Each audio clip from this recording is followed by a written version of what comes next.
నమస్తే ఫ్రెండ్స్, నేను మీ మేఘన. వెల్కమ్ బ్యాక్ టు మేఘనా డానియల్. ఇప్పుడు మన ఛానల్లో అప్పట్లో మన అమ్మమ్మలు నాన్నమ్మలు చేసే ఎంతో రుచికరంగా ఉండే గుమ్మడికాయ రెసిపీని చెప్పబోతున్నాను. ఎవరైతే ఈ వీడియోని చూస్తున్నారో నా ఛానల్ని ఇంకా సబ్స్క్రైబ్ చేసుకోకుండా ఉంటే ప్లీజ్ నా ఛానల్ సబ్స్క్రైబ్ చేసుకోండి, లైక్ చేయండి. ఇప్పుడు మనం ప్రిపరేషన్లోకి వెళ్ళిపోదామండి.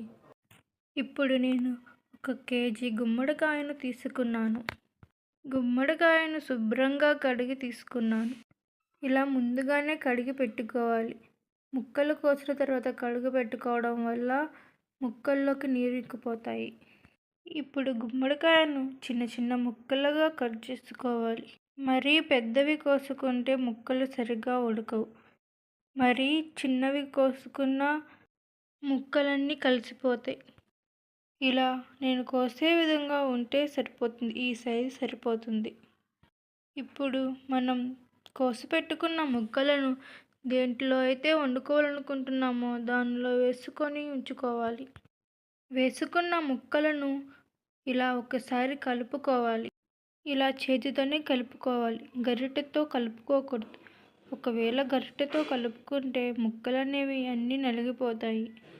ఇందులో నీళ్ళు అస్సలు పోయకూడదు. గుమ్మడికాయలో ఉండి వచ్చే నీరే సరిపోతుంది. ఇందులో 2 స్పూన్స్ నెయ్యిని వేసుకొని మొత్తం బాగా కలుపుకోవాలి.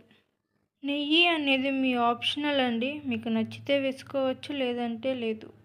ఇప్పుడు స్టవ్ ఆన్ చేసుకొని మూత పెట్టుకొని ముక్కలను బాగా ఉడికించుకోవాలి. నేను కొంచెం మూతలో నీళ్లు పోసుకున్నాను, ఎందుకంటే వాటర్ పోయట్లేదు కాబట్టి పైన నీళ్ళు పోసుకొని ఉంచుకోవడం వల్ల ముక్కలు అనేవి త్వరగా బాగా ఉడుకుతాయి. ఈలోపు మనం గుమ్మడికాయ ముక్కలు మంచిగా రుచిగా స్మెల్తో ఉండేదానికి ఒక చిన్న ఎండు కొబ్బరి ముక్కను ముక్కలుగా కట్ చేసుకొని వేసుకున్నాను. అలాగే ఒక 4 ఇలాచీలను వేసుకొని మంచిగా మెత్తగా అయ్యేలాగా దంచుకోవాలి. ఇలా దంచుకోవడం చాలా కష్టంగా ఉంది. మీరు వీలైతే మిక్సీ జార్లో వేసుకోవచ్చు. ఇప్పుడు మనం మూత తీసి ఉడుకుతున్న గుమ్మడికాయలను గరిటెతో కాకుండా చేతితో తిప్పుకోవాలి. ఉడుకుతున్న ముక్కలను గరిటెతో అస్సలు తిప్పకూడదు. ఇప్పుడు ముక్కలు ఉడికాయో లేదో తెలుసుకోవడానికి ఒక స్పూన్ తీసుకొని ముక్కలపై కొంచెం గుచ్చి చూడాలి. ముక్కలు ఇంకా ఉడకలేదు, గట్టిగా ఉన్నాయి అనిపిస్తే మూత పెట్టి మళ్ళీ కాసేపు ఉడకనిచ్చుకోవాలి. 5 నిమిషాల తర్వాత మళ్ళీ ఇంకోసారి చూసుకోవాలి. ప్రాసెస్ మొత్తాన్ని మీడియం ఫ్లేమ్ మీదే ఉడికించుకోవాలి. నాకైతే ఇప్పుడు ముక్కలు ఉడికిపోయాయండి. ఒకసారి చేతితో మొత్తాన్ని కలుపుకొని పెట్టుకోవాలి.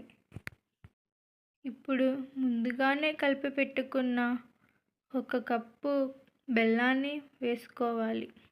1 కిలో గుమ్మడికాయకి 1/2 కిలో బెల్లం సరిపోతుంది. ఇలా బెల్లం వేసుకున్న తర్వాత మొత్తం ఒకసారి కలుపుకొని బాగా ఉడికించుకోవాలి.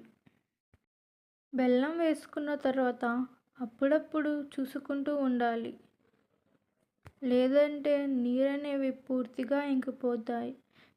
ఈ గుమ్మడికాయ రెసిపీలోకి వాటర్ ఉంటేనే చాలా బాగుంటుంది. మనం తింటున్నప్పుడు ఆ వాటర్తోనే ముక్కను తీసుకొని తింటే చాలా బాగుంటుంది. ఇప్పుడు మరలా ఒకసారి ఉడుకుతున్న ముక్కలన్నిటినీ చేతితో ఇలా తిప్పుకొని మనం ముందుగానే దంచి పెట్టుకున్న ఎండు కొబ్బరి, ఇలాచీ పౌడర్ను ఉడుకుతున్న గుమ్మడికాయ ముక్కలపై మొత్తం జల్లుకోవాలి. ఈ రెసిపీని చిన్నపిల్లల నుంచి పెద్దవారి దాకా అందరూ ఎంచక్కా బాగా తినొచ్చు. అలాగే కొబ్బరి, ఇలాచీ పౌడర్ వేసుకున్న తర్వాత ఒక 5 నిమిషాలు ఉడకనిచ్చి స్టవ్ ఆఫ్ చేసేసుకోవడమే అండి. అంతే, ఎంతో రుచిగా ఉండే గుమ్మడికాయ స్వీట్ రెసిపీ తయారైపోతుంది. ఇప్పుడు మొత్తం ఒక్కసారి తిప్పుకొని సర్వ్ చేసేసుకోవడమే అండి.